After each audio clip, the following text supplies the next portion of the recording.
এতক্ষণ যে নিয়মগুলো আমি বললাম এগুলো আসলে স্বাভাবিকভাবে প্রত্যেকটা গ্রামার বইয়েই দেওয়া আছে, তোমরা খুব ইজিলি জানবা। কিন্তু কিছু এক্সট্রা অর্ডিনারি বা এক্সট্রা রুলস অ্যান্ড রেগুলেশন আছে। যেমন এই সেন্টেন্সটাতে তোমরা দেখো যে লেট আস গো হোম, মানে আমাদের বাড়ি যেতে দাও। তাহলে লেট আস, এখানে একটা জিনিস হলো যদি কোনো সেন্টেন্স লেট আস দিয়ে শুরু হয় তাহলে লেট আস সমান সমান শ্যাল উই, লেট আস সমান সমান শ্যাল উই। তার মানে হচ্ছে লেট আস দিয়ে শুরু হলেই ট্যাগ কোশ্চেনটা হবে শ্যাল উই প্রশ্নবোধক। বোঝা গেছে? আর যদি লেট আস না হয়, এখানে যদি হয় লেট হিম, লেট দ্যাম, এরকমের যদি হয়, লেট আস না হয়, তাহলে এক্ষেত্রে উইল ইউ অথবা ওন্ট ইউ। ক্লিয়ার? আচ্ছা, এরপরে আর একটা জিনিস এই সেন্টেন্সটাতে দেখেন, there is no pond in this village, there is no pond in this village. এই সেন্টেন্সটা কিন্তু নো থাকার কারণে নেগেটিভ হয়ে গেছে।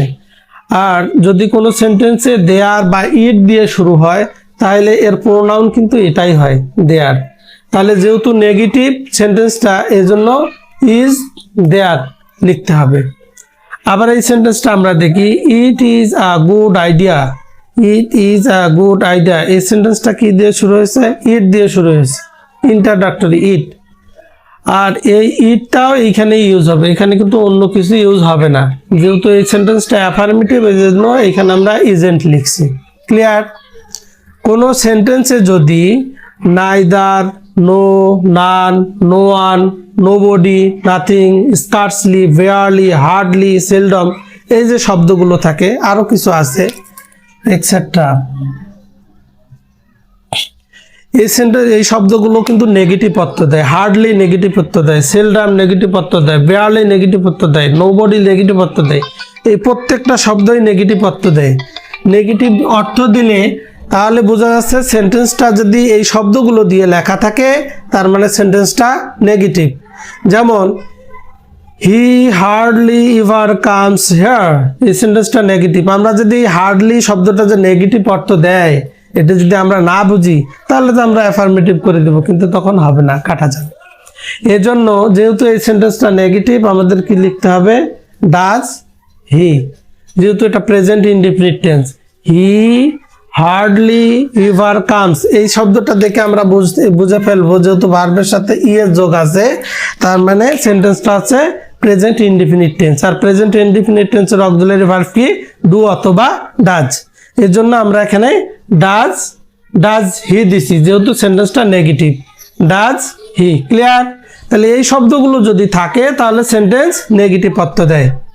এরপরে এই শব্দগুলো যদি থাকে, anyone, anybody, no one, nobody, etcetera, এই শব্দগুলো যদি থাকে এটাও কিন্তু নেগেটিভ অর্থ দেয়। যেমন নাইদার অফ দেম ওয়েন্ট। আচ্ছা, এইখানে ওয়েন্ট দেখে আমাদের বুঝতে হবে এই সেন্টেন্সটা কোন টেন্সে আছে, অর্থাৎ ভার্বের রূপ দেখেই আমাদের বুঝতে হবে সেন্টেন্সটা কোন টেন্সে আছে। তাহলে ভার্বের পাস্ট ফর্ম যেহেতু এখানে দেওয়া আছে, বোঝা যাচ্ছে এই সেন্টেন্সটা পাস্ট ইনডিফিনিট টেন্সে আছে। আর পাস্ট ইনডিফিনিট টেন্সের অক্সিলারি ভার্ব হচ্ছে ডিড। যেহেতু সেন্টেন্সটা নেগেটিভ শুধু সেহেতু আমরা লিখলাম ডিড দে, যেহেতু এখানে দেম আছে, দেমের সাবজেক্টিভ ফর্ম দে, তাই ডিড দে। ক্লিয়ার? অনুরূপভাবে এই সেন্টেন্সটাও nobody went there, nobody went there, এটা নোবডি নেগেটিভ অর্থ দেয়, এই জন্য আমরা ডিড দে লিখলাম, ডিড দে। নোবডি কিন্তু পুলুলার অর্থ দেয়, এই জন্য কিন্তু দে। এখানে যদি কেউ ইউ দেয় বা হি দেয় তাহলে কিন্তু সেন্টেন্স কাটা যাবে, যেহেতু নোবডি পুলুলার অর্থ দেয়। তাহলে নোবডি ওয়েন্ট দেয়ার, এই সেন্টেন্সটা পাস্ট ইনডিফিনিট টেন্সে আছে, এই জন্য পাস্ট ইনডিফিনিট টেন্সের অক্সিলারি ভার্ব হচ্ছে ডিড, আমরা ডিড দিয়ে দিয়েছি। এবং নোবডি যেহেতু পুলুলারের ক্ষেত্রে ইউজ হয় সেজন্য আমরা দিয়ে দিয়েছি। আসলে আমাদের নাম্বার সম্পর্কেও ধারণা থাকতে হবে। নাম্বার দুই প্রকার, সিঙ্গুলার নাম্বার আর প্লুরাল নাম্বার। নোবডি যেহেতু প্লুরাল অর্থ দেয় এজন্য আমরা এখানে দিয়ে দিয়েছি। আচ্ছা, এরপরে এভরিবডি স ইউ, এখানে একটা জিনিস,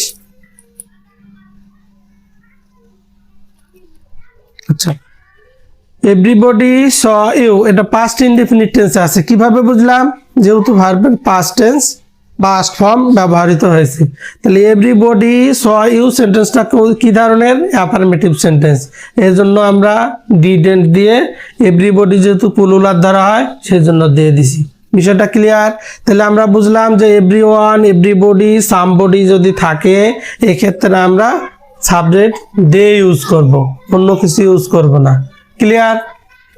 প্রথমত আমরা জানলাম লেট আসের নিয়ম, তারপরে লেট হিমের নিয়ম, তারপরে দেয়ার থাকলে কি হবে, তারপরে ইট থাকলে কি হবে, তারপরে কিছু যে শব্দ আছে যেগুলো নেগেটিভ অর্থ দেয় সেগুলো আমরা জানলাম। নেগেটিভ অর্থ দিলে আমাদের অ্যাফার্মেটিভ করতে হবে সেটা আমরা জানলাম। তো নেক্সট টাইম আমরা অন্য আরও কিছু এক্সট্রা নিয়ম আছে এগুলো আমরা জানবো ইনশাআল্লাহ। প্রিয় শিক্ষার্থীবৃন্দ, আজকে আমরা ট্যাগ কোশ্চেনের উপর মোটামুটি আলোচনা করলাম। আমার ভিডিও যদি ভালো লেগে থাকে আপনারা সাবস্ক্রাইব করবেন, প্লাস আমাকে ফলো করবেন। এর পরবর্তী ক্লাসের জন্য আমরা প্রস্তুত থাকব ইনশাআল্লাহ। আমরা পরবর্তীতে গুরুত্বপূর্ণ একটা বিষয় নিয়ে আলোচনা করব। ভালো থাকবেন।